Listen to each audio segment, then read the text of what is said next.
Mga kaboys, mga kwento ni Kuya Neme. Sumakay ako ng bus.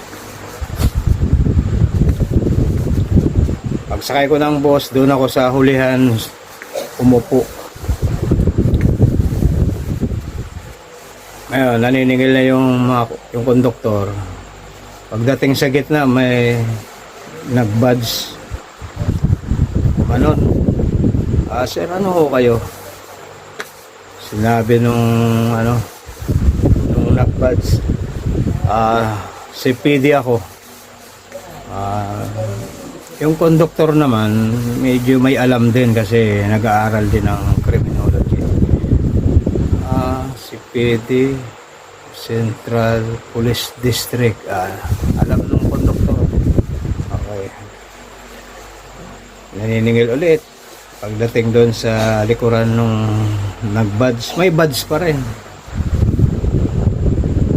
Sir, badge din, sabi. Ano kayo? Sabi nung konduktor. Sabi nung pangalawang badge, WPD ako. Inalam nung konduktor, WPD, Western Police District. Okay. Sige, pagdating doon sa dulo, siningil na ako. Sir, saan kayo? Nag-badge din ako, sabi ko. Sir, ano kayo?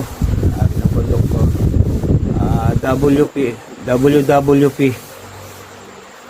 Tumalikod na yung konduktor. Iniisip niya kung ano yung sinabi kong WWP. Habang naglalakad papunta doon sa driver, CPD Central, yung WPD Western. Tinanong doon sa driver, boy, may mga badge doon, CPD, alam ko yung Central, yung WPD Western, yung sa dulo WWP, hindi ko alam yun. Sabi nung driver, tanong mo boy, wala naman masama kung tanong mo kung ano yun, WWP. Bumalik sa akin yung konduktor. Pagdating sa akin, sir, excuse me, ano yung WWP? Pinalapit ko na lang yung konduktor.